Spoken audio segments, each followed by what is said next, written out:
अगर आप भी भारत देश के मूल निवासी हैं तो आज की इस वीडियो को ध्यान से देखिएगा, क्योंकि 1987 से पहले अगर आपका या आपके माता पिता का किसी का भी जन्म 1987 से पहले हुआ है तो आप सभी नागरिकों के लिए एक बहुत बड़ी अपडेट निकल कर सामने आ रही है। जैसा कि आप सभी लोगों को पता होगा कि हमारे देश के गृह मंत्री अमित शाह जी ने ये पहले ही कहा था कि हम देश में एनआरसी किसी भी समय करा सकते हैं। तो उसी से जुड़ी एक बहुत ही काम की खबर है जो आपको आज जाननी जरूरी है। तो क्योंकि इस जानकारी के बिना आप कई सारे ऐसे नुकसान हैं जो उठा सकते हो। तो चलिए वीडियो को स्टार्ट करते हैं और एक एक करके उन सभी टॉपिक पर विस्तार से बात करते हैं जिसको आपको समझना चाहिए। तो देखिए, यहाँ पर मेरे हाथ में पूरी रिपोर्ट है, मैं आप लोग को दिखा रहा हूँ। ये देखिए, पूरी रिपोर्ट मेरे पास है। जो भी इसको लेकर के नया अपडेट आया है वो सारी रिपोर्ट आज मैं आपके सामने पढ़ के सुनाऊंगा आपको, ताकि आपको ये पता चले कि आखिर में चल क्या रहा है। देखिए, क्या 1987 से पहले जन्मे लोगों को नागरिकता साबित करने के लिए किसी तरह के कोई दस्तावेज दिखाने की ज़रूरत है? और अगर हाँ, तो सिटीजनशिप एक्ट 1955 से फिर उसका क्या असर हुआ वो भी आपको बताएंगे।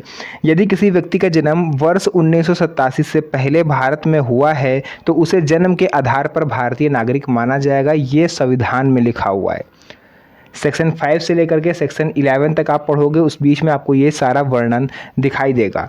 और उसे अपनी नागरिकता साबित करने के लिए कभी किसी भी तरह का अतिरिक्त दस्तावेज देने की आवश्यकता ना तो है और ना ही पड़ेगी।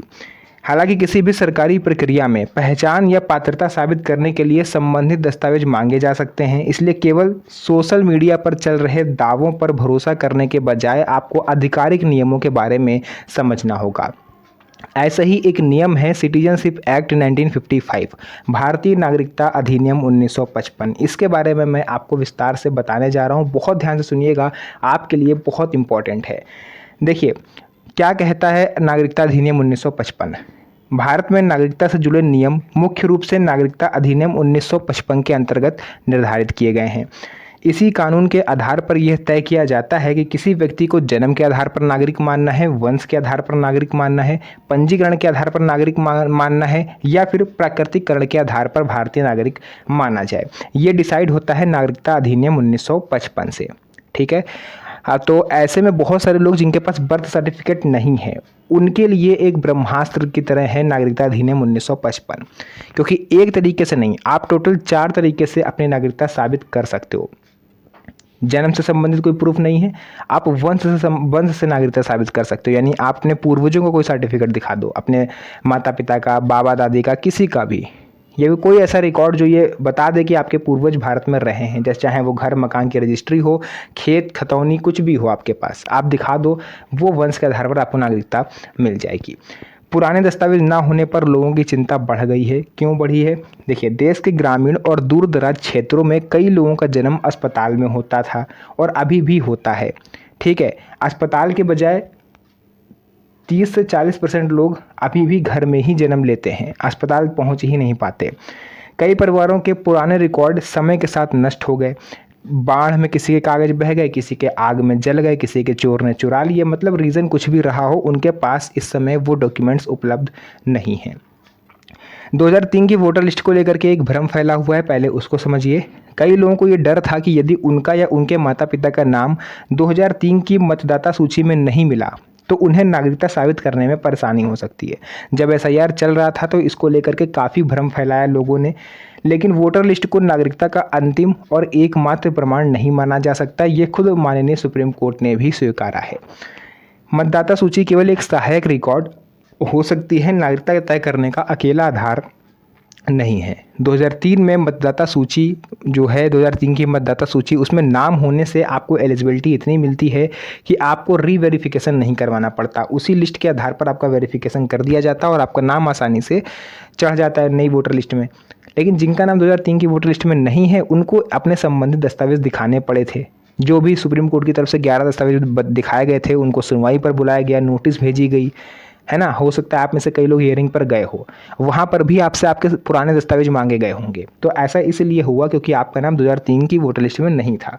अगर होता तो आपको ये सब झंझट ना झेलना पड़ता। देखिए, इसी में एक और अपडेट है कि जन्म प्रमाण पत्र जिन लोगों के पास नहीं है, क्योंकि अभी भी भारत में अगर 1987 से पहले जिनका जन्म हुआ है उनका रिकॉर्ड अगर निकाला जाए तो 70% लोगों के पास लगभग जन्म प्रमाण पत्र नहीं है। तो ऐसे में क्या हो सकता है, इसका ऑप्शन क्या है, उस पर भी मैं यहाँ पर आपसे विस्तार से बात करूँगा। देश में आज भी ऐसे लाखों लोग हैं जिनके पास जन्म प्रमाण पत्र उपलब्ध नहीं है। विशेष रूप से ग्रामीण क्षेत्रों में जन्म पंजीकरण की व्यवस्था उतनी मजबूत थी नहीं पहले के समय जितनी कि आज। जिस तरह से आज सुविधाएं मिलती हैं बर्थ सर्टिफिकेट बनवाने की, अगर पहले मिलती तो शायद सभी के पास बर्थ सर्टिफिकेट होता, लेकिन पहले ये सिस्टम थोड़ा सा अलग था। इसलिए केवल जन्म प्रमाण पत्र ना होने से किसी व्यक्ति की नागरिकता उससे छीनी नहीं जा सकती। 1987 के बाद और 3 दिसंबर 2004 से पहले जन्मे लोगों के लिए क्या नियम है, आज मैं आपको पूरा विस्तार से बताता हूँ। देखिए 1987 से पहले अगर आपका जन्म हुआ है तो आपको कोई ना कोई ऐसा दस्तावेज दिखाना होगा जो ये प्रूफ करे कि आप या तो भारत में पैदा हुए हैं या फिर आपके पूर्वज भारत में रह चुके हैं। इसका प्रूफ आपको अब देना पड़ेगा किसी भी कीमत पर। अगर कुछ नहीं है तो भैया उसके लिए फिर अलग प्रोसेस होता है, एफिडेविट वगैरह बनता है। आप बताइएगा कमेंट सेक्शन में कि मेरा जन्म 1987 से पहले हुआ है और मेरे पास कोई दस्तावेज नहीं है, तो मैं उसका भी तरीका आपको नेक्स्ट वीडियो में बताऊंगा। ठीक है, आज हम लोग बात करेंगे 1987 से 2004 के बीच में जिन लोगों का जन्म हुआ है। ध्यान से सुनिएगा। इस अवधि में जन्मे व्यक्तियों के लिए नागरिकता से संबंधित नियम अलग हैं। सामान्य रूप से यह देखा जाता है कि माता या पिता में से कम एक व्यक्ति का भारतीय नागरिक होना जरूरी है। ऐसे मामलों में कई प्रकार के दस्तावेज उपयोगी माने जा सकते हैं। आपको कुछ सहायक दस्तावेज भी देने पड़ सकते हैं। तो कौन से होते हैं सहायक दस्तावेज? और अगर इस अवधि के बीच में आपका जन्म हुआ है तो आपको तो एक दस्तावेज देना ही है और साथ में माता पिता में से किसी एक का भी कोई दस्तावेज आपको देना है, चाहे वो जन्म से संबंधित हो चाहे वंश से संबंधित हो। देखिए 10th क्लास की मार्कशीट आप दे सकते हो या आपके माता पिता, मतलब आपको तो देनी है, माता पिता में से किसी एक को अपना डॉक्यूमेंट देना है।